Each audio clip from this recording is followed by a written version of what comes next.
what the biggest problem is and why aren't you solving it? So this morning, just total shower thought for me. It was like sitting in the shower. I was like, what? Why? Like the Epstein stuff is coming out. Like the crazy absurdity of like our communist mayor in LA, like trying to shut down ICE and like all this, just we're trying to like defend MacArthur Park, which is one of the most drug-ridden, like insanely indefensible places on earth.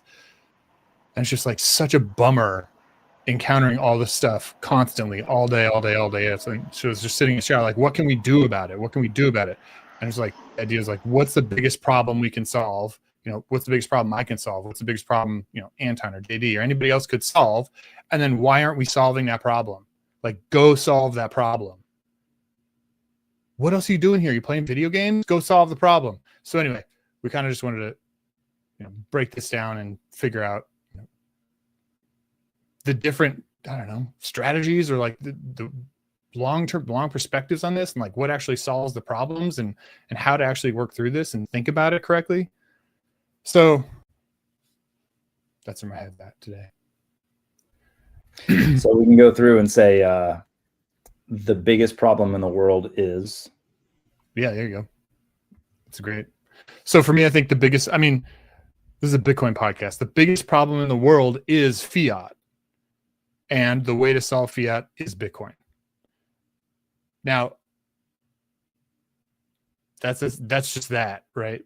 But then in my head, I'm just like, nobody believes that. Okay, so everyone else has got, what's their biggest problem, right? What are the biggest problems, Anton?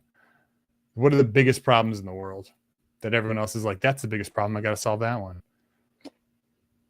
The biggest problem in the world is shorts on airplanes. I don't know if I've ever worn shorts on an airplane in my life. Like maybe if I was flying to Cabo for vacation or something, but there's been a breakdown in decorum in American society and a breakdown in culture. And people just act like absolute slobs. They litter. I realize you cuss, Bondor, but I mean, I cuss too, but like you'll be at a restaurant with your children. I think we got a cuss word in the intro to this pod today. You'll be at a restaurant with your children and you'll have somebody just, a little drunk sitting next to you, just saying horrendous things within earshot of children. People have just lost all sense of etiquette and respect for others. And I think it's indicative of a larger breakdown in American culture. What has caused that? I mean, in the most simple explanation, fiat has caused that. You have a lot of different cultures coming into the US and not being expected to assimilate into American culture. And yeah, I don't know. Why do you guys think that etiquette and decorum has broken down in the US? I love that. I didn't think you were going to go that direction because it started so joke. It's like, I wear shorts on an airplane. No, it's 100% true. And I struggle to find a better explanation than fiat. I struggled. It's like, because, okay, fiat lowers your time preferences, or fiat heightens your time preferences, brings all of your choices forward. And therefore you make choices in the moment, in the day. Like literally, I'm wearing a t-shirt right now. Anton, you're wearing a t-shirt. A t-shirt solves the problem of something to wear, but etiquette and decorum would say this is just underwear. And it was just underwear until 1913, the same year the Federal Reserve was founded, right? It's like, is literally, you would never wear just a t-shirt in public ever. And it's the same thing. Like, well, why? I struggle to find a better solution than fiat. What other thing could be causing all of this? Oh, it's because men like forgot about God. And you're like, no, we didn't really forget about God. Like, everyone still believes in God. And you can like look at the statistics on that. And it's like, sure, churches are falling apart, but belief in God is not. You're like, okay. Like people will give other answers like it's pop culture. Pop culture's doing this. Like it's the, whoever's controlling Hollywood. And it's like, well, no, they're just beholden to the money. So that doesn't work. It's that's like, that just points right back to fiat time preferences. I don't know. JD, what do you think?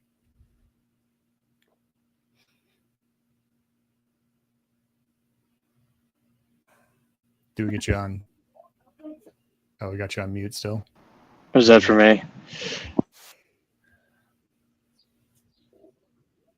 Oh, no, he Am I si- re-muted. Did you re-mute yourself? Oh man. Okay, start over from the top. Am I unmuted now? Yeah, the great part about this is like every 5 seconds I lose one of you.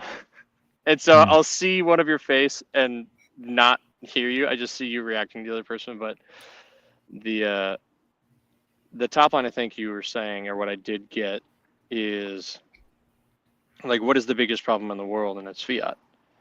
And why aren't we solving that problem? It's because we've been born into this understanding that we can't. Like, fiat is the base layer of understanding for most people.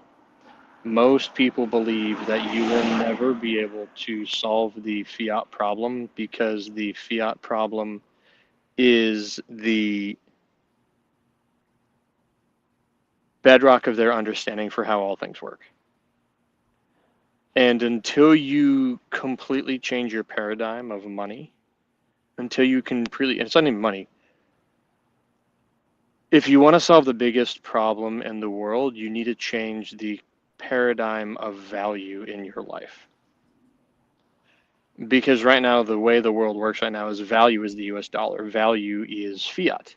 Because the US dollar has no value outside of what one government says that it is, and they just back it up with a money printer and excessive military force that they will just ad nauseum throw at you.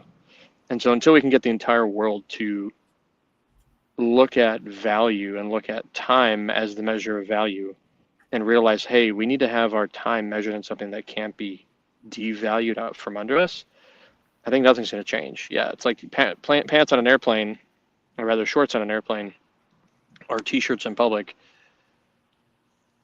The Italians still dress really nicely. But the problem the Italians have is, even though, and actually I'd say most Europeans have, even though they have a comfortable understanding of how like time should be spent, they take passeggiata, they take a little bit of time to actually enjoy things, they're suffocating and they're not actually experiencing true opportunity because the way that their economies are still valued is fiat. And so until you can change that, you're stuck, just like everyone else. And so everyone needs to change their understanding of value from fiat to real, hard, tangible things. And until that happens, we're going to be stuck in this infinite loop of stupidity. Yeah, the one thing that comes to mind when you say that is this idea that we all essentially have, I mean, everyone knows this, we all have a different worldview just because we have different eyes that are at different locations. Like we view the world differently. Now, we can have a lot of overlap in that worldview, but we view the world just a little bit differently. And one of the difficulties of solving big problems, the big problem like this, is Anton, like, you're passionate about like not cussing. I'm like, that's awesome. I love it. I'm passionate about, like, at this point, pop music is like one of the things that just comes to mind for me is like, it's just anathema. It's like the worst possible thing you could consume. And like, I don't know if you share that view or not, but it's just like it's like cussing, fine, whatever. Wearing t-shirts, I'm like usually against wearing t-shirts, but like the Italians, they will dress well, right? They'll eat well, but then they'll have these really not so good problems, as JD just elaborated on. We all have these different kind of like manifestations about what we care about and what we think is good. And then we're all missing each other on these, on the bigger issue that's really like motivating all of the stuff. Like, how do you solve the problem of pop music? Well, Fiat. You have to end fiat. How do you solve the problem of war? Fiat. You have to end fiat. How do you solve the problem of getting people to actually care about the words that come out of their mouth? Tactfulness.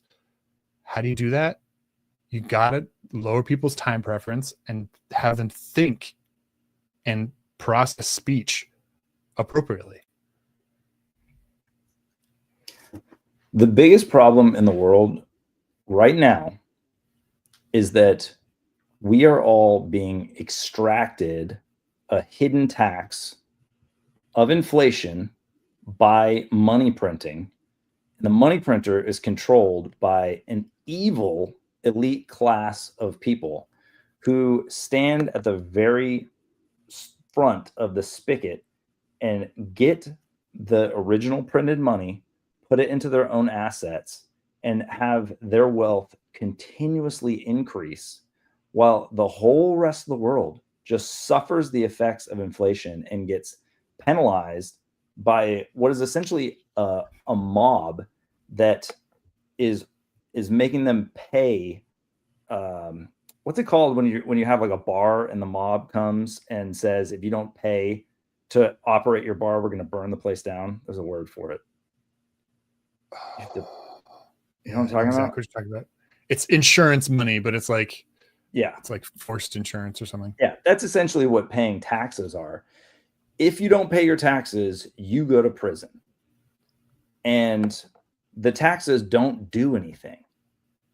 In the US, the money printer prints more money than the government collects in tax revenue.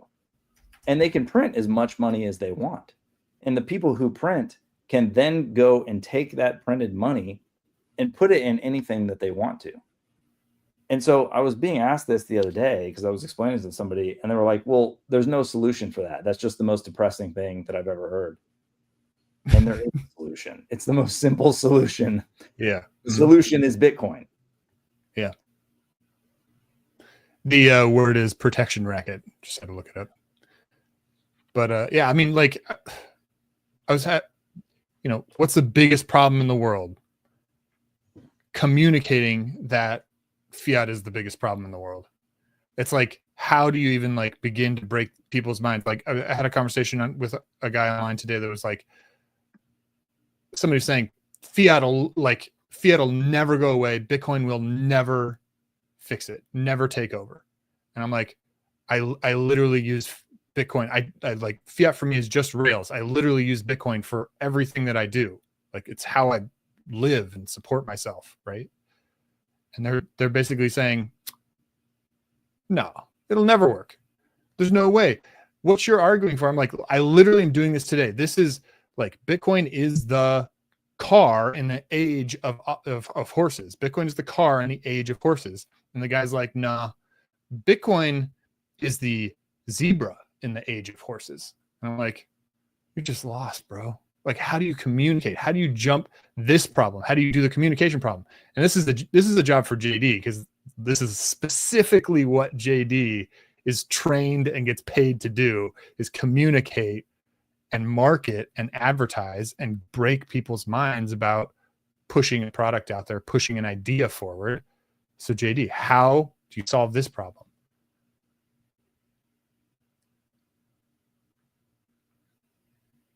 In the world, when communicating something has value, is making it actually hurt.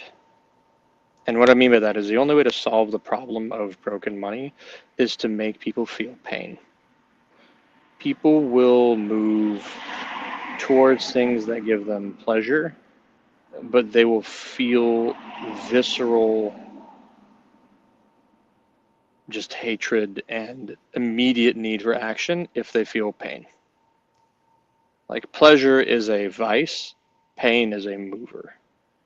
And so if you want to solve the most potent problem in the world, you need it to get worse. You need it to get worse. And so what we need to see, and what we like unfortunately have to have happen, is that, good men make good times, and hard men make bad times, and we kind of need those bad times to come to make good men again. And it's unfortunate, but the answer to the question of how do you solve the biggest problem in the world? Is you make people hate it. And so my personal thing right now is, as you like to say, Bondor, accelerate.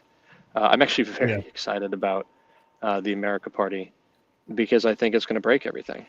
I think it's the first time ever that the fiat state has had a third-party actor with some excitement and momentum, and they're actually afraid for the first time ever. Like the vitriol from both sides is actually what's making me really excited. It's like, how do you solve the two-party system? You put a really big champion who everybody hates on the top of it. Enter Elon Musk. America is going to be on one wild ride for the next 6 years. I wouldn't have agreed with you a day ago because there have been so many billionaires that have started third parties. And then this whole thing where they've just dropped pursuing anything having to do with Epstein. And they just said, you know what? No victims, no victims here. We arrested him. He killed himself. He actually was probably innocent. And so is Ghislaine Maxwell. And let's just forget about it. There were no elites running a pedophile sex ring. Now that that's all happened, I'm kind of in the mode of screw it, burn it all to the ground. We need a new third party. So yeah, I'm with you. Yeah, so, don't believe your lying eyes has been a very consistent refrain for the last 20 years. And we're finally at a point where people are just like, nah, I think I'm going to, because we know everything else is getting fake with AI. So I feel like I got to believe something. So to push back on it a little bit, I mean, I agree with you. It's got to get worse, right? Like people have to experience pain. Like the guy riding the horse is going to get smoked by the guy riding the car. And that's going to be a visceral, like, oh, I'm out of business, right? I can't get there in time. Okay. So, but how do you make people feel pain in a fiat world where they can just print more money, the quintillionaires get close access, and then they've also established these systems like the whole welfare state establishment and welfare cliff, which actually puts the people at the lowest end of the system closer to the money printer than the people in the middle of the system. So they print more money, they'll just give it to the welfare state. Hey, you know, the people, like the proletariat is essentially just bought and paid for, right? So how do you make people in the fiat world feel pain to solve the problem of fiat to get everybody on Bitcoin? Yeah, the lowest people are literally incentivized to not work. And correct. The people to never understand Bitcoin, yeah, the people who are somewhat in the middle they're in the rat race, they're on the constant wheel of just trying to survive, and they can never ever get ahead. And actually their quality of life degrades over time. They're punished for doing the right things, which just makes people want to just join the ranks of the lower class because they have no chance of getting to the elite class. It's super twisted and it's going to break down. It's just when is it going to break down? Sorry, I kind of interrupted your point, but no, that's it. JD, how would you make people on fiat feel the pain of being on fiat in comparison to what else is out there?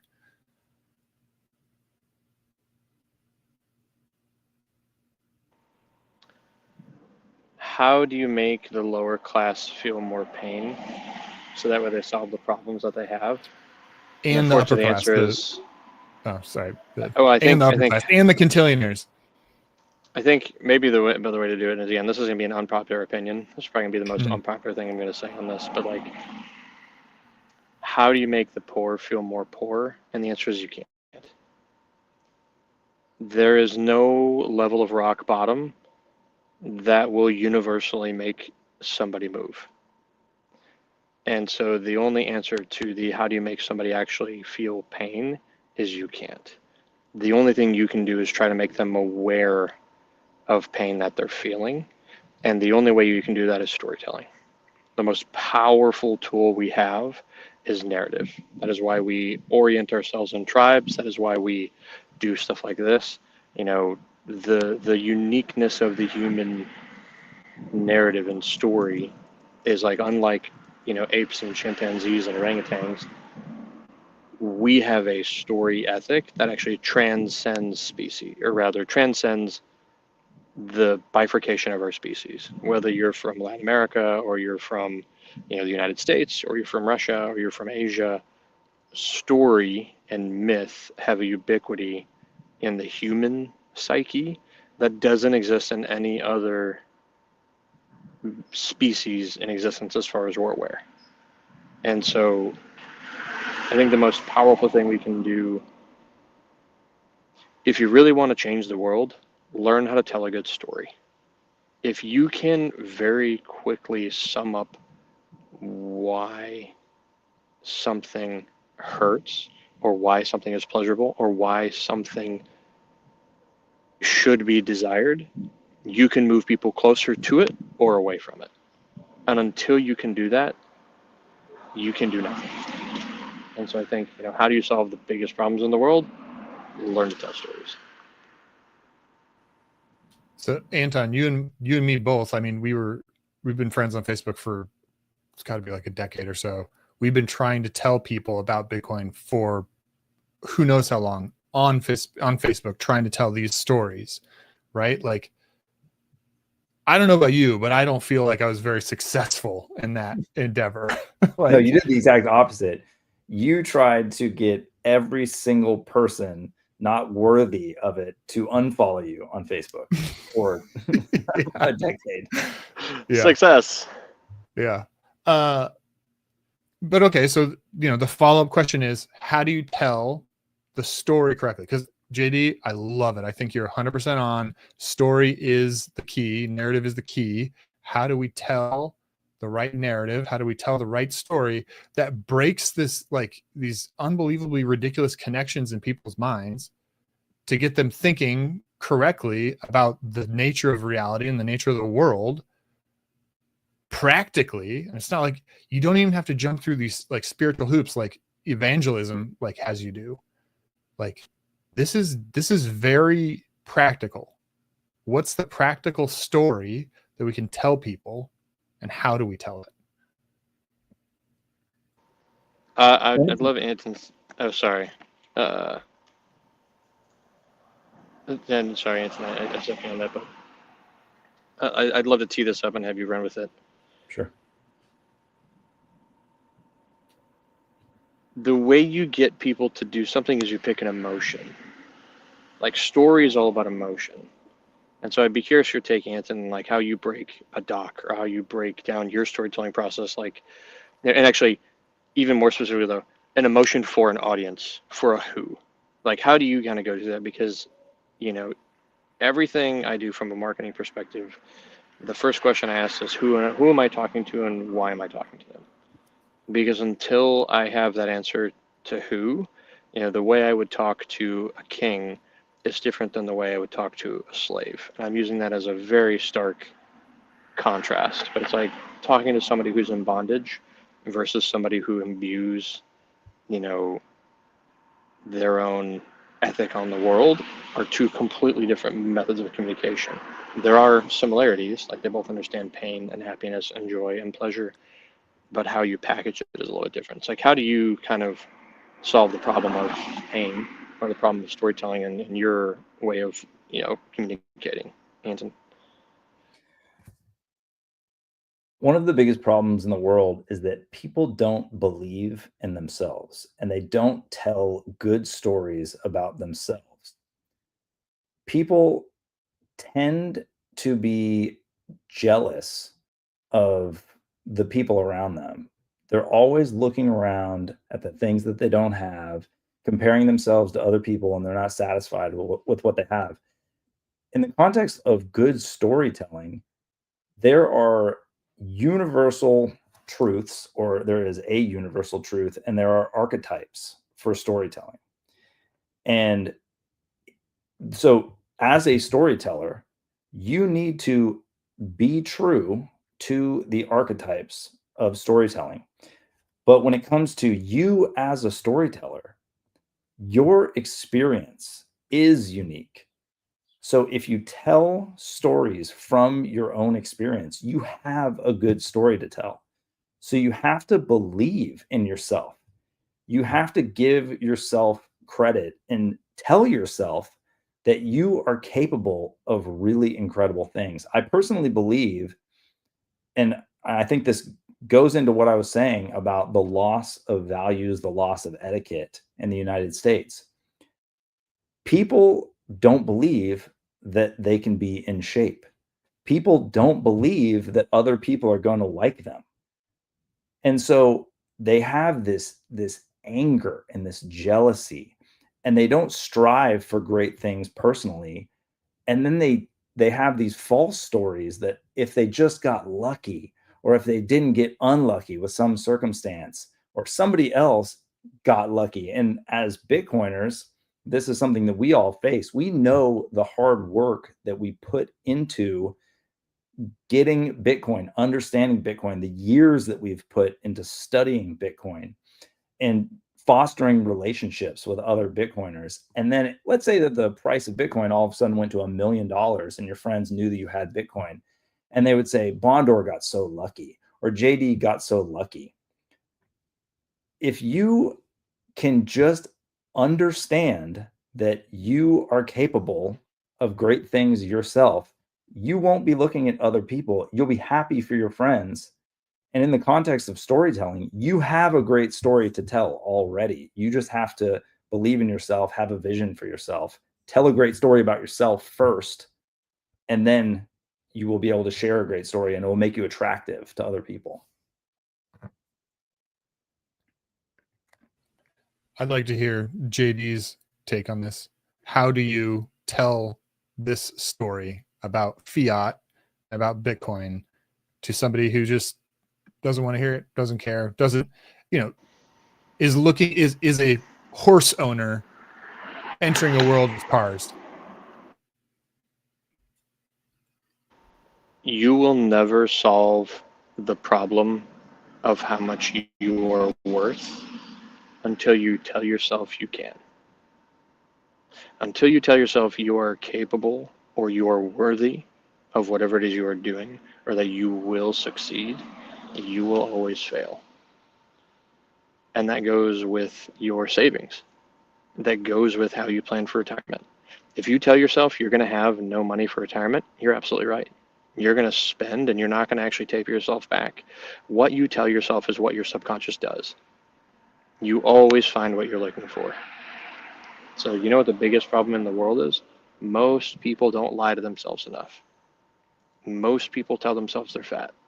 Most people tell themselves that they're stupid. Most people tell themselves that they're unlucky. You know what? You will be. Because at the end of the day, you find what you're looking for. Sometimes you do have to lie to yourself. And lying to yourself a little bit is actually not bad. Lying to yourself to tell yourself that I can get in shape, even if you might not believe it at the moment in time. Lying to yourself to tell yourself that I can save that extra money, even when you know you have a little bit of a spending problem. But if you start moving yourself in that direction, that's how you solve that problem. And so solving the problem of fiat starts with the first thing of, maybe I can trust Bitcoin a little bit, even if you don't trust it completely. But just lying to yourself a little bit, because then you'll go search and you'll think, okay, well, if I am going to trust it, why? And that, as soon as you ask your first question, that is when you can win. You will never win until you get to your first unanswered question. And at that point in time, the race is on. There's a great episode of the show Radiolab from probably 2009 or 2010 called Deception.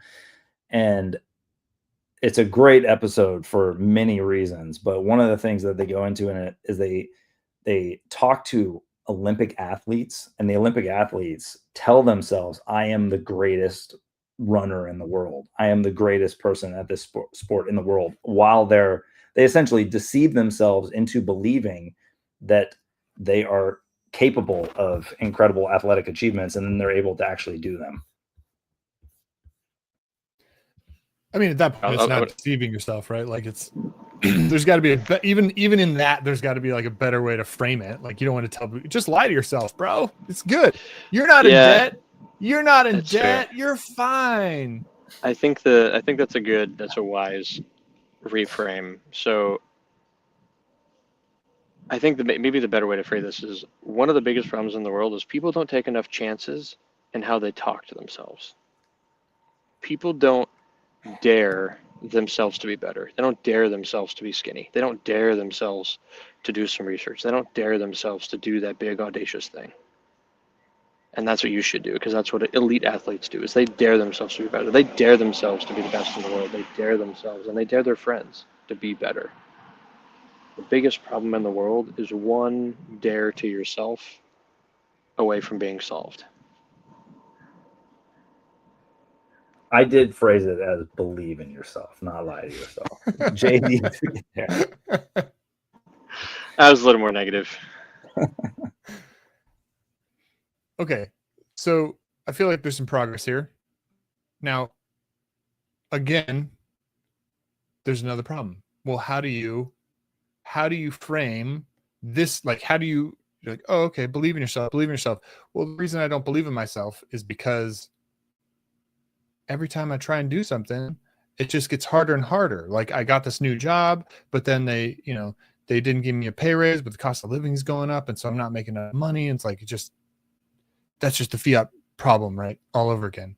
So we're back in the same treadmill of trying to solve the problem. And now maybe this is just me in my own head being like, bro, you're not thinking about it right. You got to believe in yourself and take a dare and try and think about it better, But man, how do we get over the hoop? Because, like, as we were describing earlier, all the problems we're trying to describe, all the problems that we can see in the world have some input, which is money input, which pollutes the nature, pollutes the well, pollutes the nature of how we can go about solving these problems, including our own self-talk about what we think we're capable of doing, right? So how do you jump through that quagmire? Memento mori. Remember that you're going to die. Money locks up time. It is time put into a physical form. That said, you're still going to die one day. So remembering that you're going to die gives you an appreciation for what you have in the present. And it gives you, if you frame it in the right way, a gratitude for what you have. You can visualize success for yourself, and you can come up against roadblocks. Or in the Christian framework, I like to think of seasons in life. There's 4 seasons in the year, and autumn is great. But when it slides into winter and you get that like horrible weather time period, and it just gets old after a while, it's getting dark all the time. It can seem like it's going on forever. And then you might get a little bit of spring going on, and then it gets dark. It's stormy and nasty again. And you're like, is winter ever going to end? And then there's a new season. However, you're going to die at some point in your life. And so at some point, if you have time locked up in money, you also have to spend the money. And so it is a balance in life. And the way that you learn how to do that balance is by pursuing wisdom, which is its own reward. But it also takes a lot of hard work and discipline. So just remember that you're going to die, and it will give you a greater appreciation for the time you have. This reminds me of one of Tony Robbins' truisms, or one of the phrases he says a lot, which is, life doesn't happen to you, life happens for you. And in the changing and the reframing of your perspective on your life, you could have, it's the worst day of my life, life is just completely dumping on me today. Or that's the life is happening to you perspective. It's the worst day of my life, right? Or life is happening for you perspective. This is a challenge. It's the Jocko Willink thing. Good. This is the worst day of my life. Good. It's time to reload, to put put together a better plan. It's a time to think about what went wrong and fix it. It's a time to re-engage, renegotiate, do the things that you think you couldn't do because it's the worst day of your life. It can't get worse than this. So you're free to make choices and do things that you wouldn't otherwise do.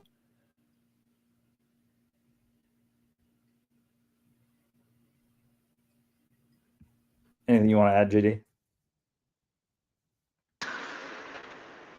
Sorry, I got a phone call, and then it was the service here is wildly terrible to the whole world and to you guys.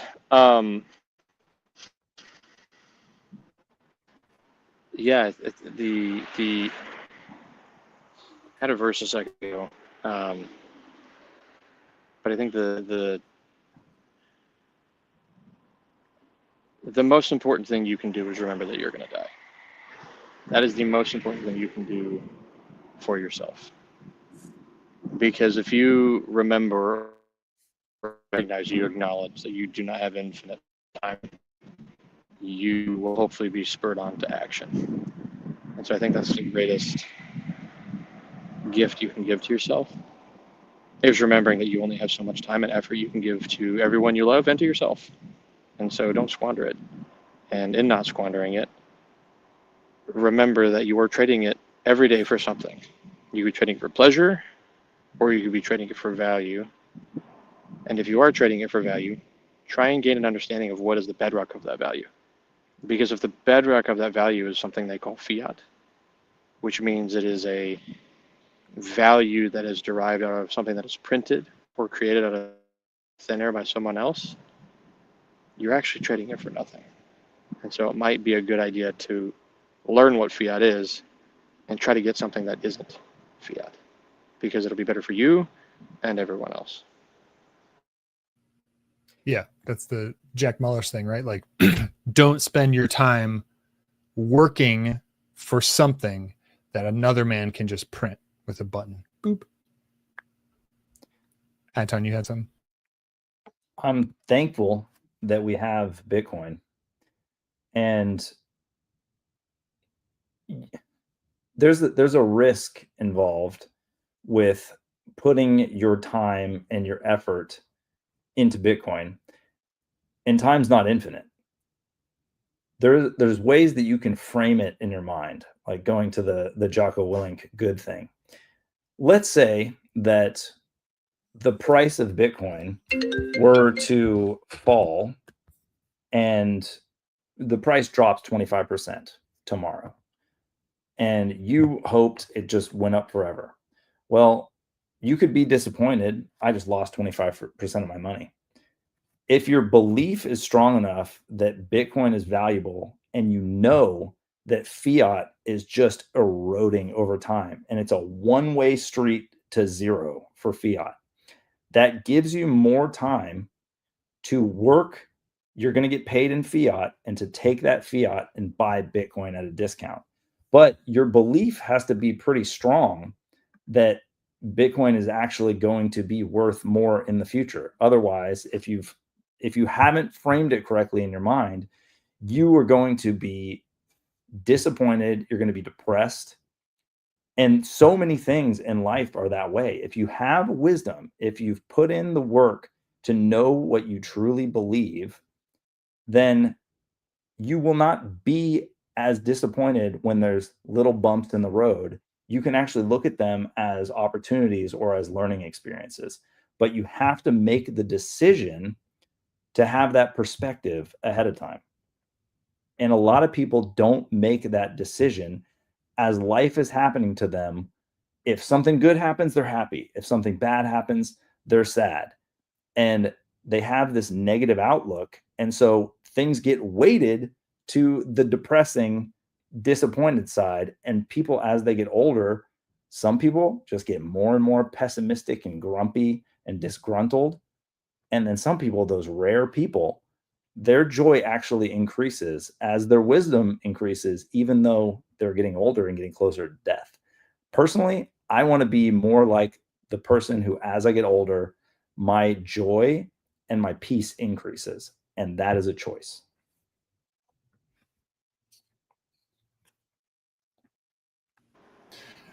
The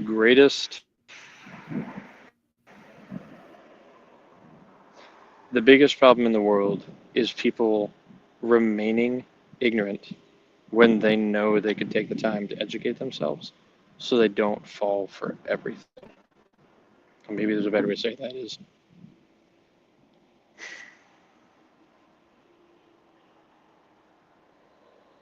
if something doesn't feel right and you don't try and rectify it, you are at fault. And I think that's one of the biggest problems in the world is people feel something is off. People feel that everything is just not right when it comes to their money. They feel that the stock market is manipulated. They feel that they're not earning enough interest on their bank account. They feel that interest rates are high. They feel that the stock market or that the real estate market is upside down. And what they're feeling is true. What they're feeling is correct. But what they keep being told by the media is, oh, everything's fine, everything's fine, everything's fine. They keep being told by the president is everything's fine. What they keep being told by, their brokers and their investment, bankers is, oh, everything's fine. Everything's not fine, guys. Nothing has been fine since 1913 when they the Federal Reserve, and everything's been even worse since 1971 when we got off the gold standard. The house is on fire. Everybody can feel it. Everybody can smell it. But the problem is, the media and everybody else is telling you to go back to sleep. And if you do that, you're going to burn down in this house, and you will be the only one to blame. So it's probably a good idea for you to figure out what's going on and why. Because if you don't, you are the only one to blame. Like Bondor says, the move is to attack. And when it comes to wearing shorts on an airplane, trimming your fingernails, picking up litter, not getting drunk and cussing in front of children in a restaurant, you can't control what other people do. You can't control that society is breaking down around you. You cannot make other people behave. But what you can do is you can make a choice in your own life to live in the best way possible, the way that you know is the way that you should be living. And you can do the same thing financially by learning about Bitcoin, investing in Bitcoin. Even if nobody else does it, you can choose to do it yourself. So that is the way that you solve the world's problems. You don't solve them from everybody else. You solve them for yourself. Yeah. When I have these conversations online, it's like you look for you see these people appealing to politics. Well, Trump will be able to fix this for us. So and so will be able to fix this for us as long as we can just vote, as long as we can just do this or that or the other thing. It's like, no. That will never solve the problem. The biggest problem in the world, in many ways, is just thinking that you don't have to take responsibility for the actions that affect your life. And the thing with Bitcoin and the thing with fiat is that so many things in your life are affected by money. And when the money is devaluing, your life is devalued. So you personally, right now, today, you don't have to wait for a politician to say it's okay. You don't have to vote. You don't have to do anything. You can just convert your entire life into Bitcoin and just stop having that problem. Yeah, we're all waiting for the world to go on a Bitcoin standard. But what you can do right now is you can go on a personal Bitcoin standard. You have the ability to do that. It's amazing because I know for a fact that you have been living that way. And so many people are debating the future and not realizing that they can be living in the future for themselves. They don't have to wait for everybody else to do it. It's a mindset. We are living in a world that's dominated by horses, and you can go buy a car right now very cheap, right? You just be the one guy in your block who has the car, right? You can just do that. And you can buy a fraction of a car too, which is just crazy. Here we are. And then you just, but the people don't care. What's the meme? But the people are retarded. Yes. One problem that just a problem that I've been trying to figure out in my own mind is the problem of accepting Bitcoin as payment for goods and services. I remember probably 2018, I worked freelance and I put on my invoices that I would give my clients a 25% discount on what I was charging them if they would pay me in Bitcoin. I bet you can guess how many of them paid me in Bitcoin. It was 0. And I've thought about the same thing with, let's say you wanted to open a small business. Let's say you wanted to, okay, in LA right now, everywhere across the city are taco vendors on the side of the street. They have not passed health code. They are cash only. I'm pretty sure that they're getting food stamps, going to Costco, buying all the meat and making pure profit. What if you did the same thing minus the unethical thing of taking the food stamps, but you tried to run a business profitably, but you only would sell to people if they paid you in Bitcoin? I'm curious what you guys think. How do we bridge that gap?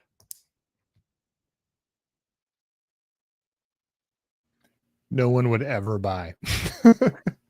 Not right now, yeah. Not right now, no. I mean, I'd love to hear JD's thoughts on this. It's an interesting thought experiment because like that's the basic premise behind like the Bitcoin treasury company. Take out a whole bunch of debt, buy Bitcoin, sit on it, speculative attack, right?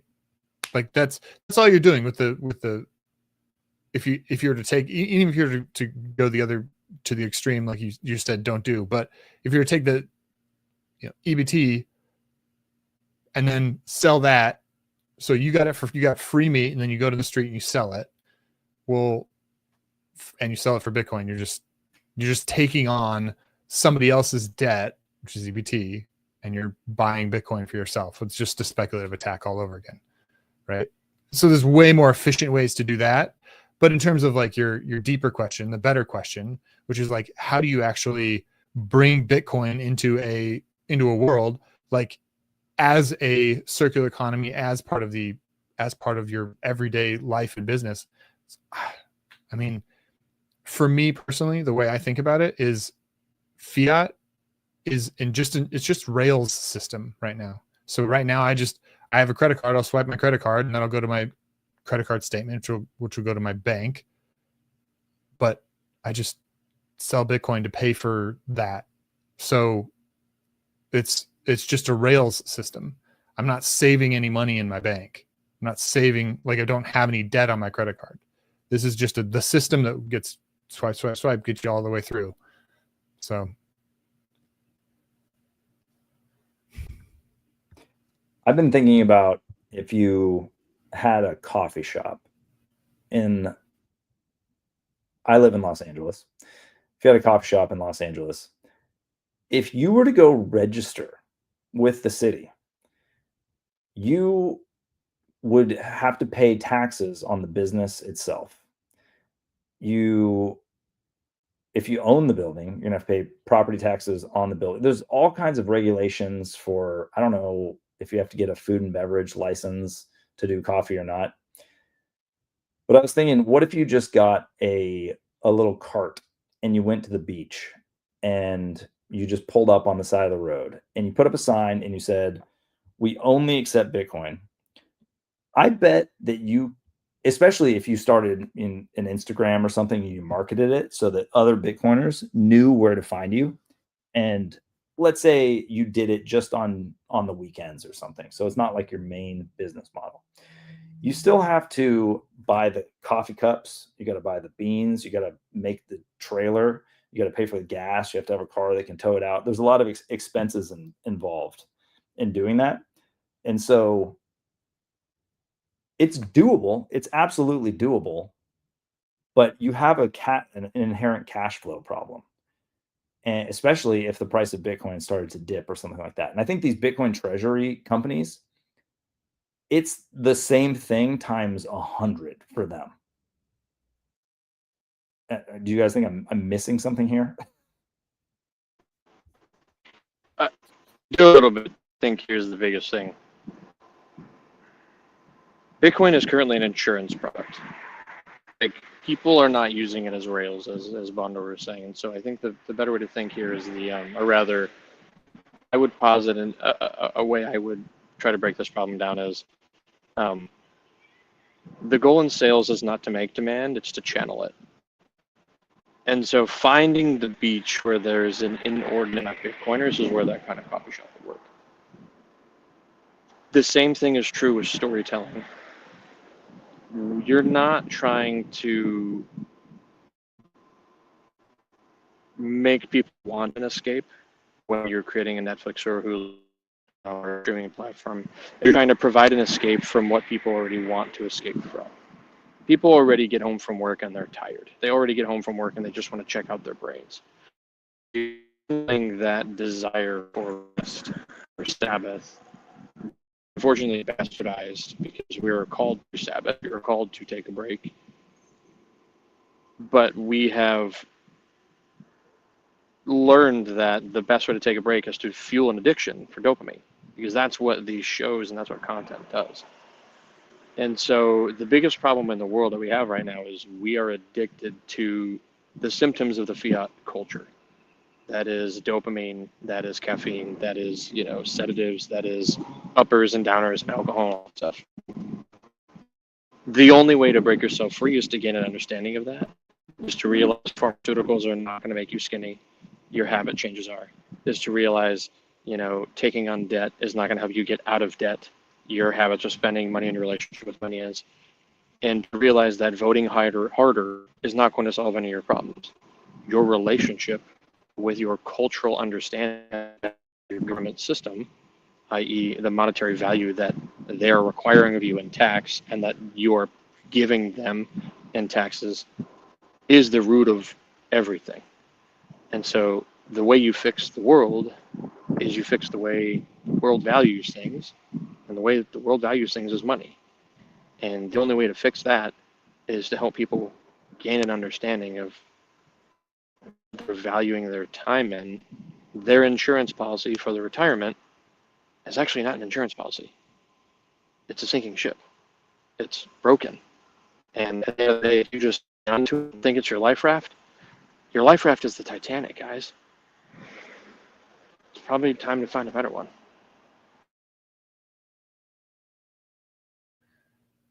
So the title of this episode is, what is the biggest problem in the world and why aren't you solving it? Right? For all three of us, the biggest problem in the world is fiat, and we are attempting to solve that problem via Bitcoin and producing Bitcoin content and putting ourselves out there as Bitcoiners, being like, yo, you guys, you can just use Bitcoin. You don't have to use fiat, right? Like, okay, so we're trying to solve the problem. Now, JD, I think you just had a really awesome point, which was about the desires out there. What you want to do is you want to channel the desire, or take it and push it towards where you want it to go. Now, when you just look at social media, when you look at the news, when you look at all this stuff, it's bonkers how much desire is out there. Absolutely. You can look, it's like almost every post, you could scroll up millions and millions of posts, and almost every single one of them will be a problem about somebody's life, about why they hate the world, or whatever the thing is, what the problem is that they're going through. Like, why is, like, the standard refrain is, what happened? Why is it like this? That's the standard refrain now, right? From Bitcoin's perspective, we're just like, it's fiat. The reason that it's like that is fiat. So the question is, how do we, as people trying to solve this problem, how do we channel the desire, which is absolutely there, towards the actual solution, which is Bitcoin? What can we do to actually facilitate the cultural change that needs to happen, the narrative that needs to happen, the story that needs to happen, that opens up that pathway for people? One thing that you can do to change the world is to build. If you are a person who has a great idea of something implementing Bitcoin, you can just make things. But if you're not the type of person who has technical knowledge and you just want to use Bitcoin as a savings standard, that's fine too. If you want to use it like an IRA and you know that it's going to increase in value over time and that gives you some peace of mind, that also makes you of value to the world. And I just want to encourage you, if you feel like you're caught up in the hamster wheel, the rat race of life, and you know that you have something to offer to the world, but you just have to spend all your time just thinking about how to survive, how to just do your job, make enough money to pay your bills. I just want to encourage you to believe in yourself and do the thing that you know you were made to do, because you are capable of doing it. And if you take the risk to take the time to think through it, get a pen and paper, write out a plan, you will succeed.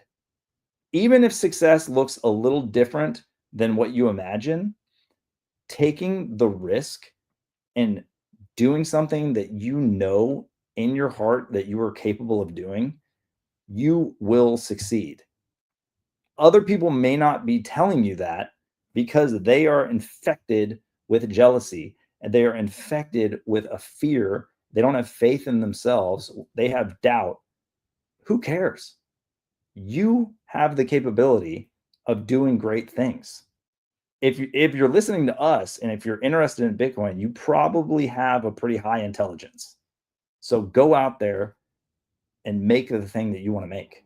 Tell the story that you want to tell.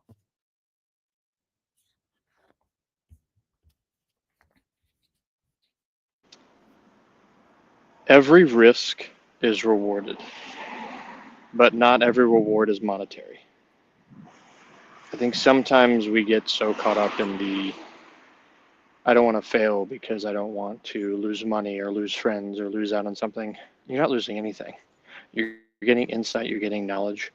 You know, Dyson did, I believe, 900 attempts at the Dyson vacuum before he made his first successful piece of hardware. Edison was hundreds, if not thousands, of attempts at the light bulb. If you have something you want to go build, go do it. And know along the way, you're going to fail, but that's just part of the process. So if you want to solve the biggest problem in the world, just get going. Yeah, and theoretical knowledge will only get you so far. You have to try and fail. Failure will teach you lessons and it will help you iterate. Without actually trying, you won't iterate at all. It'll all be stuck in your head forever. You have to try. You might fail a little bit, but you will make the thing that you're trying to make better and better and better. And you will gain knowledge that you can never gain with just thinking about things theoretically. Don't let your ideas get stuck in your brain. Go out into the real world and try. Okay, so what I'm hearing, and I love this answer, is that to solve real problems, you have to build real solutions, right? You can't just sit there and postulate about it or whatever. You literally have to build something, create a company, create a product, create a movie or a film or whatever the thing is, but you have to go out and you have to do it. You can't just be like, well, I'm just going to postulate about it, right? Okay. JD, did you have a different answer to that, or is that kind of like you're just 100% on board with that too? Shoot, did we just lose JD? I can hear him. There we go. No, sorry, I was just going to say a podcast. Go make a podcast. Oh yeah, go make a podcast. Yeah, go make a podcast. Don't let those haters. Yeah, don't let those haters tell you not to.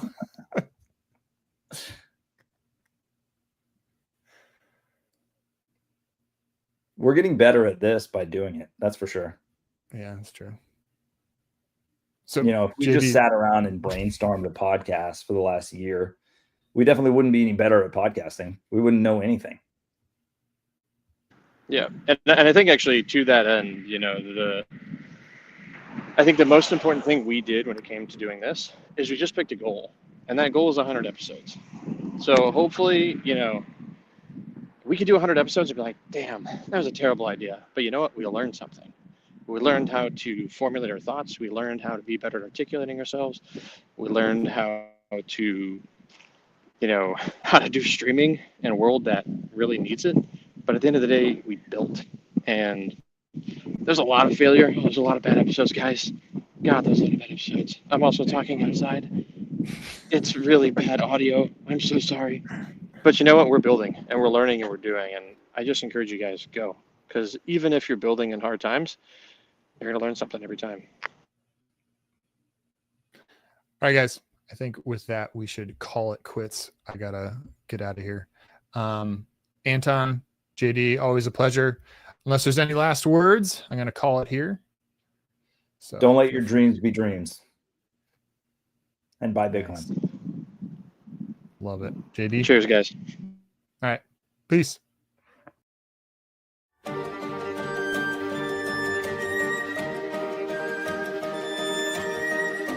Thanks for tuning in to Better by Bitcoin. Bitcoin makes everything better. Like, subscribe, and follow us on X at BetterBYBTC, YouTube at BetterBYBitcoin. Not financial advice, mathematical certainty.